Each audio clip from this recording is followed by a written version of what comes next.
Dahlia, a great 4-star shielder and Hydra. Wait, wrong game. The newest addition to the break teams, and probably one that is going to honestly be required going forward, especially on lower sided investments. Today, I wanted to make a video exclusively talking about her and why she is a character, because, some people still might be torn to pull her or not. Why she is a character that you should just consider if you want to ever really use break. I'll talk about why she is so crucial on these teams, why it's going to be needed for the future, and then I'll have a little disclaimer at the end because realistically nothing in this game is quote unquote fully future proof because someone is bound to do the same thing but better later, but I'll talk about that in this video.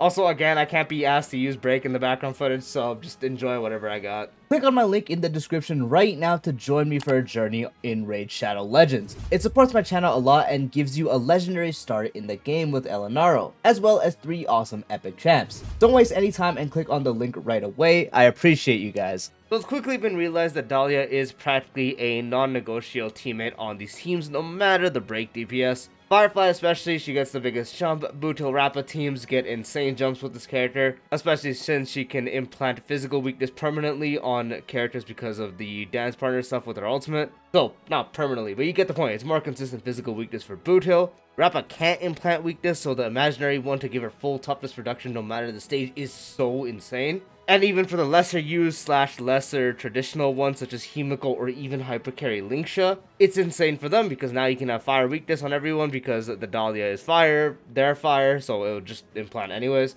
So now they get that, and also the universal thing, which is being able to super break even if the enemies are not broken. For those unaware, the Dahlia has a zone when she uses her skill, where in that zone, not only is your entire team's weakness break efficiency increased by 50%, but you are also now able to convert to super break damage, while enemy targets are not weakness broken. You can already really guess how broken that is, but if you're maybe not understanding why it's super broken, maybe you're not like too into meta and such. Super breaks damage on those teams aren't necessarily bad when you do get them going, when you actually break the bars. The problem is actually getting to the process of breaking the bars and then having them stay broken and only being able to do that damage in the window. Of course, the biggest hit is going to come from actually breaking them because then you get all the stuff that's triggering. But the thing with break is you always have to break them in order to do damage, hence the playstyle. While any other team like the Remembrance team or just any crit DPS like Finon or Anoxa, they don't need to break and they will break passively while also just doing all their damage while the enemies are not broken. And then obviously to this day's standards, the break damage you are dealing isn't better than theirs, so you're doing more work to get to your damage for less output. The Dahlia effectively fixes that by making it to where you can now convert to super break without actually breaking them. While this does inherently destroy the whole identity break has, because it's called break, you're supposed to break weakness bars to get to your damage, which back then was fine. HP wasn't as big as it is now, so damage back then was insane, and toughness wasn't as bad, which we'll get into in a second. But unfortunately, nowadays, effectively removing that actual playstyle and being able to convert to super break, which is where all the damage is going to be, without breaking was really the best case they did have. Of course, still getting the actual break, keeping them broken, that's going to technically still be better because you get full conversions, they don't act, continuously do the best damage. And obviously when you get the break from either the regular break or the extra toughness from Fugue, that's when you get the biggest damage. But the fact that their damage outside of that before you got to the break was just next to nothing. Like Firefly would do like 10, 20, maybe 30k. Bootil could do something, like he could reach 100k thanks to his crit, but not really. Rappa, all those characters, they couldn't do anything until they were weakness broken. You get where I'm coming at here. Like the whole problem of needing to break, the whole playstyle was kind of the problem because in this game everything was just getting too bad for them. So the Dahlia coming in and letting you actually convert to super break without breaking them was very much something that was needed. Because as I did mention, their damage still to this day standards when enemies are broken, depending on your investment, is not bad whatsoever. And the Dahlia not only making that damage go higher because she's the new slot, effectively replacing Ruan Mei usually, to make your team do more damage, you're also able to do more damage more consistently because now you don't need to exclusively break. Again, that is the main selling point of this character. She does have other things going for her, like obviously being another technical DPS on the team. Her damage is going to be good, more super break conversions so your whole team can do more damage. The team constantly consists of some form of fire characters like Fugue, Linksha, Gallagher, whatever. So her being able to implant all dance partners, which is going to be the DPS mainly, while also including herself, so always implanting fire weakness, is going to be really good for the team.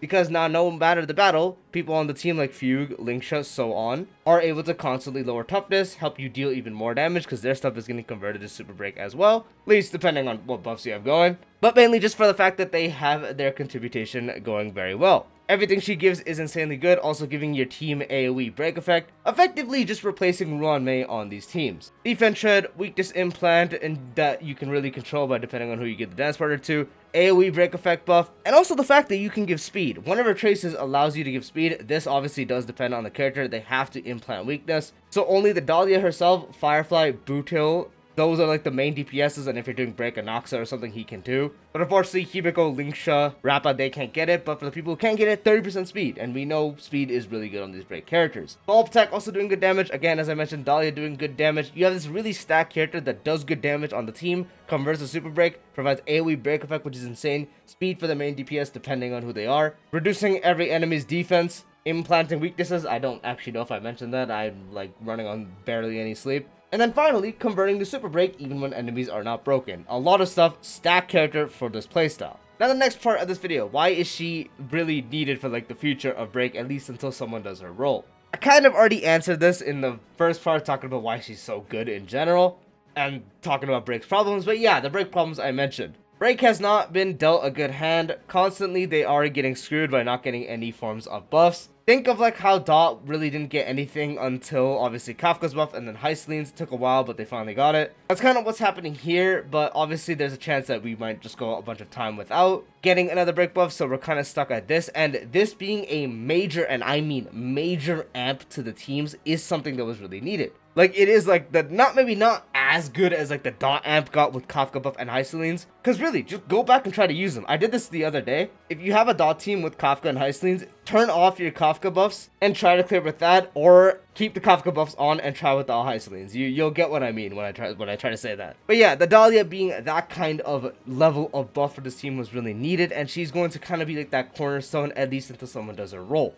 I don't necessarily want to call her the Kafka of Break. People are calling her that now, and it is true right now. She really enables a lot more that you usually would not be able to do. But there's always the chance that someone will do her role better. For some reason, they're very adamant on not doing that for Kafka, and we have multiple patches of history backing that up. So I don't want to say it just yet, because obviously she just came out, so there's some time, there's always a chance. But if you ignore that and you just assume like maybe Break doesn't get another update, yeah, she really just is the Kafka of Break. Instead of being a character to proc dots, in this case it would be the whole being able to convert to Super Break without breaking the enemy. I really cannot stress how big that is. And then another thing, which is obviously considering future stuff, you know, the whole HP inflation, ha ha ha. One, that, so the more HP enemies get, obviously the harder for these unbuffed break characters, at least until they get buffed, which will be eventually, you know, maybe 1 in 50 years. But yeah, for them to keep up with HP inflation just like any other DPS that is older, like the 2.x characters like Facia, Akron, who are non-break related, they have to deal with it, but they have their way where they're mainly just dealing with HP. Break characters before the Dahlia, they had to deal with HP inflation and also toughness bar inflation, so you kind of had a 2-in-1 trouble. The more toughness the enemy had,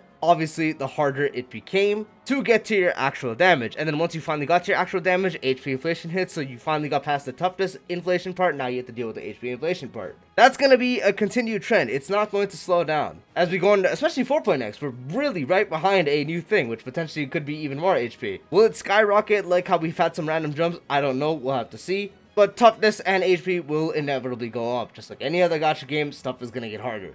Dahlia is a big solution to that, allowing the break characters to be able to convert to Super Break and do their break damage while not breaking. So you only have the HP inflation part and not also the toughness part. Technically, you still have it because you want to break for the best damage, but you get what I mean. There's also more stuff like HP lock on bosses. Like the most recent MSC, the one that we have right now with the Sam boss who has the HP lock, or not the HP lock, the toughness lock. Effectively, that was the biggest break counter because you were screwed. You can't break, so you have to really just use any other team. Unless there was a certain mechanic you can get done really quickly with the team just to get them to unlock weakness depending on what it was. But now, with the Dahlia, you don't need to effectively break them. So if they're weakness locked, who cares? You deal Super Break anyways. So effectively, you're just playing a regular team. Again, it kills the identity, but what can you do? So because of the continued trend of, you know, Break not being the strongest as obviously it used to be, while dealing with HP inflation, also dealing with toughness bar inflation. That's why the Dahlia is going to be just like a really, really needed pick for the future, especially because it's going to get more and more and more when it comes to the numbers of toughness and also HP. And then there's no telling how many bosses that will get added that will also have a form of toughness lock, because the moment they have toughness lock, if you don't have the Dahlia, you're not doing any damage. Now the last part, this is probably going to be a bit short because I've already talked about it a few parts, just like mentioning it here and there. A little disclaimer, obviously this could hold up to be completely untrue if they end up releasing like a character that does what Dahlia does and converts to super break. Even when they're not broken, someone pretty much is doing their job but better in like 4.x. Again, as I mentioned, nothing is truly future proof in this game. Characters like Triby and stuff have ways to be lasting longer than usual, but nothing will ever be quote unquote future proof. Nothing is going to be able to last forever. Eventually something is going to fall. Whether it happens quick or not always depends on the devs. You can only go off what's currently the safest bet, and that would be pulling the Dahlia for your break team, because she is going to be the one that lets it clear for the longest time possible because of what she does. The only way she gets kicked off these teams is if someone really just comes, does what she does, and mainly converts to super break without breaking enemies' toughness bars. That is really the only way. I personally am at 98% sure that no 4.x unit is going to do that. So I am quite certain to say, if you want to get Dahlia, you'd want to pull her. She's probably going to last you,